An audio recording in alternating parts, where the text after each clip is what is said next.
Hello, knowledge seekers. In this episode of 20-Minute Books, we dive into Superforecasting, a groundbreaking work that unveils the art and science of prediction. Published in 2015 and stemming from extensive research and a large-scale government-funded forecasting tournament, this book reveals the strategies to enhance the accuracy of forecasts across various fields, including the stock market, political changes, and everyday life scenarios. Philip E. Tetlock, a distinguished Annenberg University professor at the University of Pennsylvania, brings his expertise in political science and psychology to the fore as a leading figure behind the Good Judgment Project. With more than 200 articles published in peer-reviewed journals, Tetlock's proficiency in forecasting is unparalleled. Co-author Dan Gardner, a celebrated journalist, author, and lecturer, brings additional insight to the discussion. Known for his influential works such as Risk, The Science and Politics of Fear, and Future Babble, Gardner has shared his knowledge on risk and prediction in lectures across the globe, including for prestigious organizations like Google and Siemens. Superforecasting is an essential read for those intrigued by the mechanisms of forecasting, critical thinkers aiming to hone their analytical skills, and business professionals seeking to refine their prediction capabilities. Join us as we unfold the principles that can transform average forecasters into super forecasters, thereby empowering decisions in both professional and personal arenas. Whether you're a seasoned executive, a policymaker, or just someone keen on improving your foresight, super forecasting promises to equip you with the tools you need to see the future more clearly.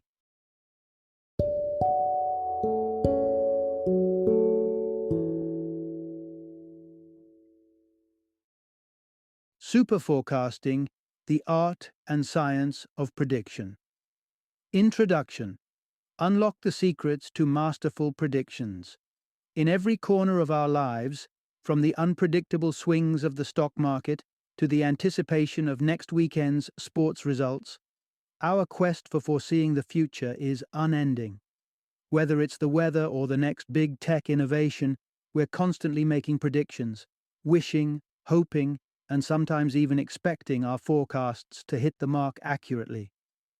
And when they don't, frustration sets in, leading us to question, is there a way to sharpen these predictions, to make them not just good, but great? The answer is a resounding yes.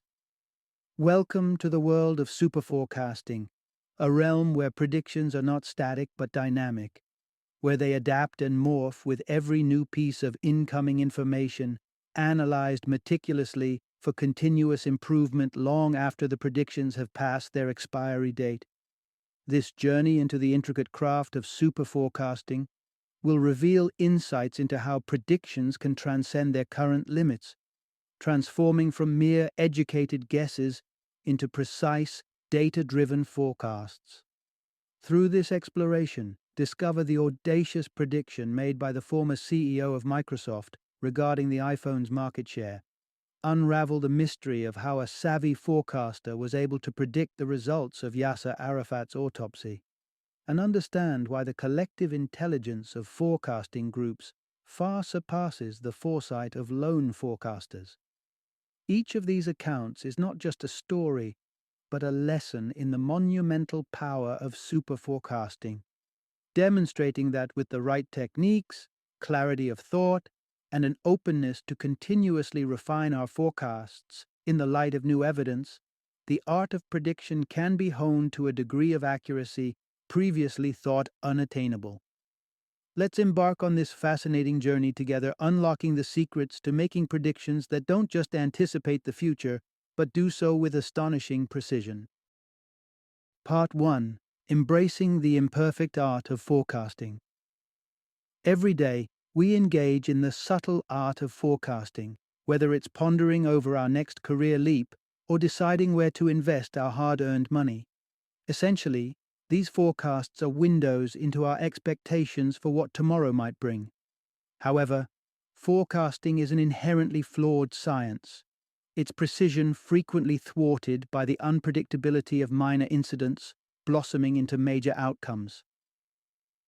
Take a moment to think about the intricacies of the world we inhabit, a place where the actions of a single individual can trigger waves of unforeseen change. The Arab Spring offers a poignant illustration, A Single Act of Desperation by Mohamed Bouazizi, a Tunisian street vendor, sparked a revolution that would sweep across an entire region. His profound personal despair, manifesting through a tragic self-immolation, became the catalyst for a series of events far beyond the scope of any forecast. This phenomenon, where small causes can have massive effects, is encapsulated in chaos theory, sometimes whimsically referred to as the butterfly effect.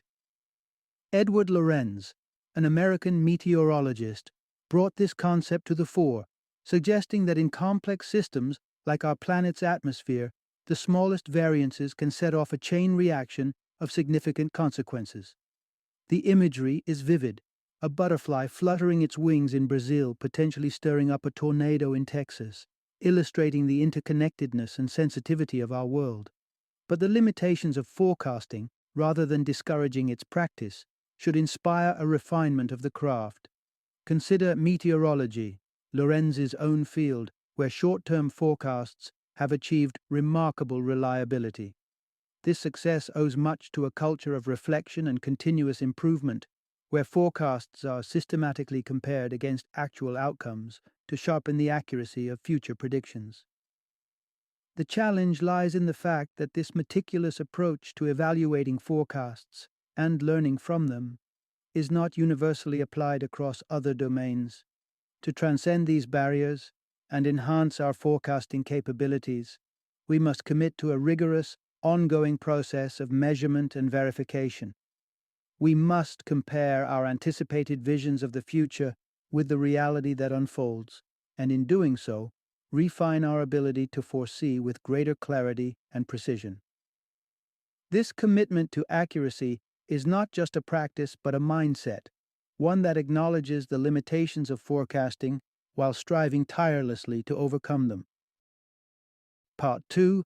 The Precision Principle in Forecasting. Say what you mean what you say. Forecasting appears straightforward on the surface. Gather predictions, assess their accuracy, crunch the numbers, and there you have it.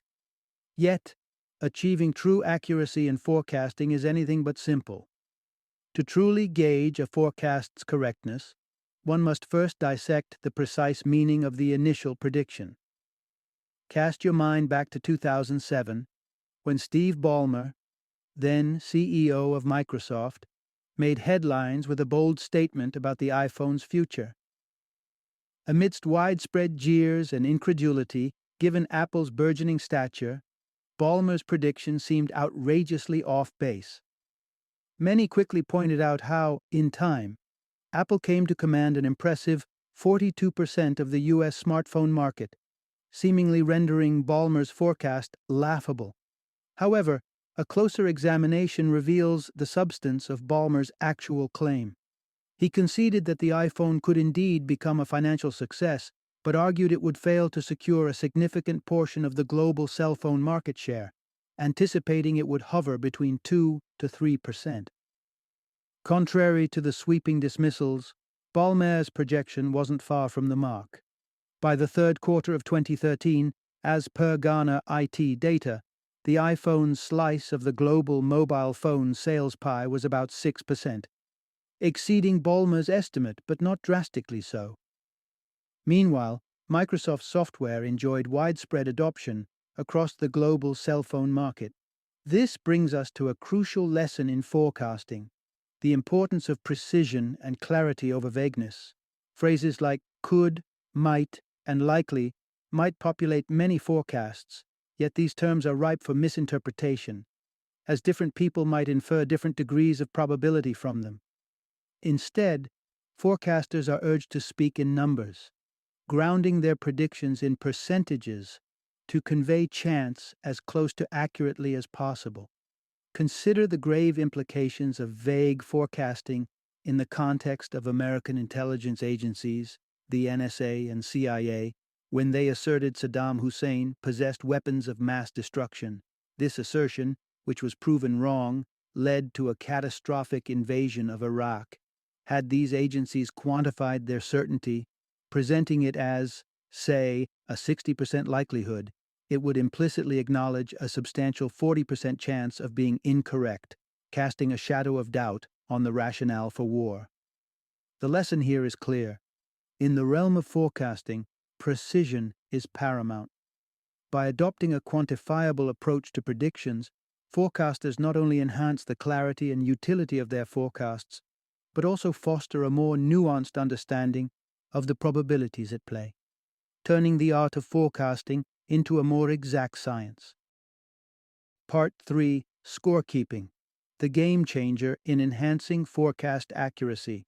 Imagine embarking on a mission to drastically reduce the occurrence of colossal forecasting misjudgments, akin to the infamous misreading of weapons of mass destruction. A mission where the ultimate goal is crystal clear: boost the precision of our predictive powers. The pathway to achieving such a monumental leap in forecasting accuracy? It lies in the practice of meticulous scorekeeping. Enter the Good Judgment Project, an initiative spearheaded by the author's research team and backed by government endorsement. This project saw the assembly of a vast cohort of volunteers, over 1,000 strong, who dove headfirst into the task of answering a staggering array of more than 1 million questions throughout a span of 4 years. This venture was underpinned by a singular objective: to refine the sharpness of prediction accuracy through the disciplined application of scoring. Participants were confronted with a variety of speculative queries, from the potential political exile of Tunisia's president to the fluctuating fortunes of the euro against the dollar in the coming year. Each prognostication was carefully scrutinized, assigned a probability score by the forecaster, then tweaked in light of unfolding news stories. As the predetermined time frame for each prediction expired, the forecast precision was quantified using a Breyer score, an evaluation metric that assigns numerical scores based on the accuracy of forecasts. Named after Glenn W. Breyer, this scoring method serves as the gold standard for assessing the preciseness of predictions. The essence of the Breyer score is in its simplicity. The closer to zero, the more spot-on the forecast, with a perfect prediction bagging a score of absolute zero. Conversely, a score of 0.5 signifies the accuracy expected from random guessing, and at the other end of the spectrum, a completely errant forecast would incur a score of 2.0. However, interpreting a Breyer score isn't as straightforward as it might appear. The context of the question posed matters immensely. Consider a score of 0.2. At face value, this might seem impressive. Yet, without understanding the nuances of what's being forecasted, one might overlook the score's real significance. To illustrate, let's delve into weather forecasting. Picture the predictably scorching and sunny climb of Phoenix, Arizona. Here, a forecaster's perennial prediction of heat and sunshine would easily earn a Breyer score of 0, surpassing the seemingly commendable 0.2. However, if a meteorologist achieved a 0.2 score while navigating the notoriously fickle weather of Springfield, Missouri, such a feat would not just be impressive, it would catapult them to meteorological stardom. Thus, the art and science of accurate forecasting are indelibly linked with the disciplined practice of scorekeeping, a practice that not only quantifies the precision of predictions, but also elevates the pursuit of forecasting from an educated guesswork to a domain of refined expertise. Part 4: The Art of Breaking It Down, How Superforecasters Tackle the Complex. Are superforecasters born with a unique intellectual edge or privy to classified information that the rest of us don't have access to? Not quite. The secret to their uncannily accurate predictions lies not in what they know, but in how they think. Superforecasters approach daunting questions by dissecting them into manageable sub-questions, applying a method of analysis known as Fermi-style thinking. This technique draws its name from Enrico Fermi, the legendary physicist whose contributions were pivotal to the development of the atomic bomb. Fermi had a knack for making startlingly accurate estimations, such as quantifying the number of piano tuners in Chicago. With very little information, this process begins with segregating the knowable aspects of a problem from those shrouded in uncertainty, the critical first stride taken by any superforecaster. Take the mysterious death of Yasser Arafat, the iconic leader of the Palestine Liberation Organization, for example. In the wake of his death, there were rampant speculations of poisoning, which gained further traction in 2012 when researchers identified alarmingly high levels of polonium-210 on his belongings. This discovery eventually led to the exhumation of Arafat's body for a thorough investigation in France and Switzerland. Participants of the Good Judgment Project, including forecasters, were posed with the question, will elevated levels of polonium be found in Yasser Arafat's remains? Bill Flack, a volunteer forecaster from the project, embraced the Fermi-style approach to tackle this intricate issue. He first acknowledged the rapid decay of polonium, which suggested that, given Arafat's death in 2004, detecting polonium might be challenging. Delving deeper, Flack uncovered that despite the fast decay, the presence of polonium could still be identifiable in the remains. He further weighed potential motives, considering both Palestinian adversaries who might wish to eliminate Arafat and the possibility of forensic tampering aimed at implicating Israel, estimating a 60% probability that elevated polonium levels would be detected in Arafat's body. Flack exemplified the essence of exceptional forecasting, laying the foundational understanding before building on it with informed assumptions. This method of breaking down problems into simpler, more tangible units for analysis, a hallmark of the superforecaster's toolkit, demonstrates that when faced with complexity, the best answers come from understanding the sum of its parts. Part 5. Mastering Forecasts with a Two-Pronged Approach, the Outsider before the Insider. In the intricate dance of forecasting, the allure of details can often lead us astray, tempting us to make snap judgments without fully appreciating the uniqueness of every scenario. The antidote? Embracing the outside view as the first step in your analytical journey. By doing so, you align your initial assessment with the base rate, establishing a solid grounding before diving into the nitty-gritty. But what exactly is this base rate, and how does it enhance our forecasting abilities?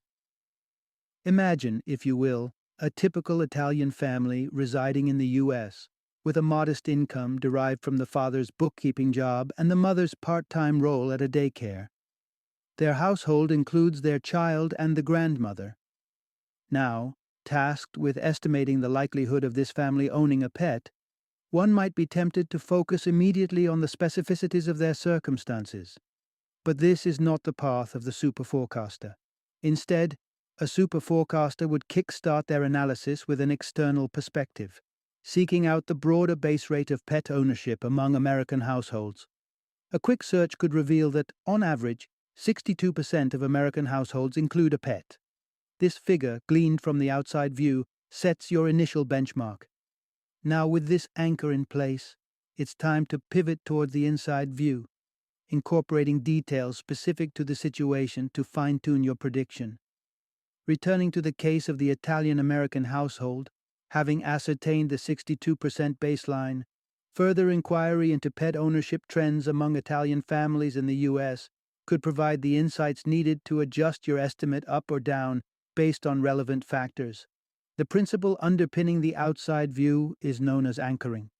It serves as your statistical keel, keeping your forecasts moored to a reliable initial estimate before any situation-specific adjustments are made.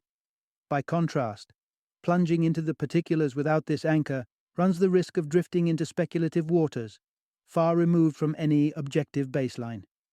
In essence, incorporating both the outside and inside views offers a balanced framework for forecasting, ensuring that predictions are not only rooted in broader statistical realities, but also sensitively adjusted to reflect the distinctiveness of every scenario. This two-step approach empowers forecasters to navigate the complexities of prediction with greater accuracy and confidence, adeptly avoiding the pitfalls of over-reliance on either too broad or overly minute information. Part 6. The dynamic art of forecasting. Why staying alert and agile matters. In the nuanced realm of superforecasting, initiating a prediction with thorough analysis and calculated figures is just the beginning. True mastery in forecasting doesn't lie in making an initial guess and clinging to it come what may. It's about staying vigilant, ready to adapt your forecasts with every new shred of evidence that comes to light. Take the case of Bill Flack, for example. After assessing there was a 60% likelihood of detecting polonium in Yasser Arafat's remains, Flack didn't just sit back and wait for the outcome. He remained actively engaged, continuously refining his prediction in light of evolving developments. Case in point. When a Swiss research team announced uncanny delays in their findings, hinting at the need for additional tests, Flack, armed with his prior research, interpreted this as a strong indicator that polonium had indeed been found. This led him to adjust his forecast probability to 65%. His agility in response to new information ultimately paid off, with the Swiss team's findings aligning closely with his predictions, earning him a commendable Brier score of 0.36 in a particularly challenging scenario. However, the road of continuous updating is fraught with potential pitfalls. New information isn't always a beacon of clarity. It can sometimes lead forecasts astray. Consider the challenge faced by superforecaster Doug Lorch, who evaluated the likelihood of a decrease in Arctic sea ice on September 15, 2014, compared to the previous year. Initially estimating a 55% chance, Lorch stumbled upon a month-old report, which swayed him to significantly revise his prediction to a confident 95%. This substantial pivot, unfortunately, missed the mark when the actual observations revealed an increase in Arctic ice, a fact more in line with his original, less drastic forecast. The essence of adept updating and forecasting, then, lies in the delicate balance between being open to reinterpretation and maintaining discernment over the reliability of new data. It's about sharpening your ability to sift through the influx of information, distinguishing between what genuinely warrants a forecast adjustment and what should be dismissed as noise. Thus, successful forecasting isn't a matter of setting and forgetting. It requires an ongoing commitment to vigilance, an openness to shifting your stance, and a keen sense of when to hold firm and when to recalibrate. This dynamic approach ensures not just an adherence to accuracy, but an embrace of the fluid, continually evolving nature of prediction itself. Part 7. Team Power in Forecasting. Navigating Beyond Groupthink. The concept of working in teams is almost as old as time, boasting the potential to harness the collective intelligence and diverse perspectives of its members. Yet, when it comes to the precise science of forecasting, could teamwork be more of a hindrance than a help? The specter of groupthink, identified by psychologist Irving Janis, looms large, suggesting that the cozy camaraderie of small groups might actually stifle critical thought, with members opting for consensus over confrontation to maintain harmony. Yet, the essence of true forecasting strength lies not in conformity, but in the richness of independent thought and analysis. Recognizing this, the innovative minds behind the Good Judgment Project embarked on an exploration to determine whether teamwork could indeed enhance forecasting accuracy without falling prey to the pitfalls of groupthink. By crafting online spaces for collaborative forecasting, the project assigned forecasters to various groups, fostering an environment where dialogue and exchange were encouraged, albeit with a watchful eye on the dynamics of groupthink. This experiment yielded enlightening results.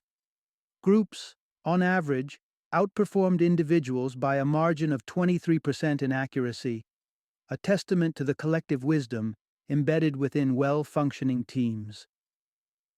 The plot thickened in the second year when groups composed solely of superforecasters entered the stage.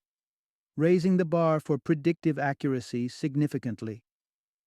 Yet this success was not without its challenges.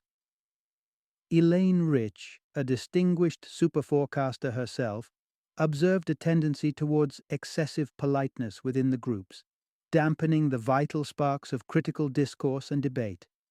In response, the groups doubled down on efforts to cultivate a culture where constructive criticism wasn't just tolerated, but welcomed. An additional strategy to enhance the efficacy of team-based forecasting emerged in the form of precision questioning.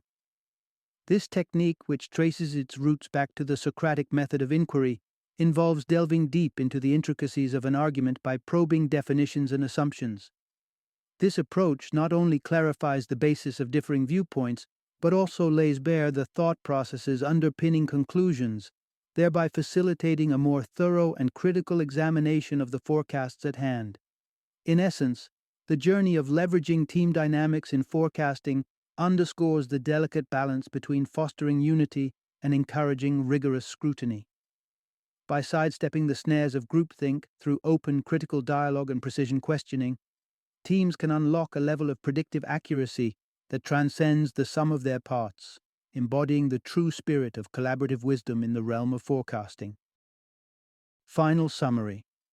Superforecasting transcends the realm of high-tech algorithms and the intellects of the few.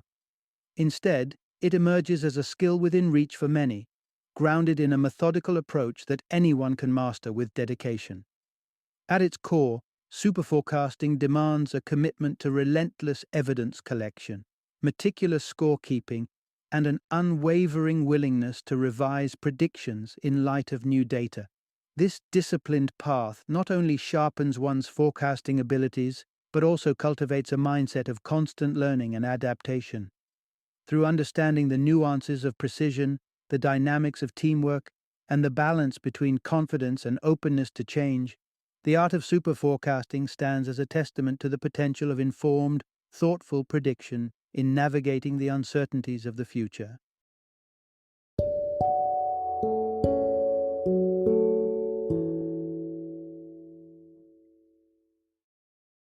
Thank you for joining me today on this journey of learning and discovery as we explored the insights of another thought-provoking book in our growing library of knowledge.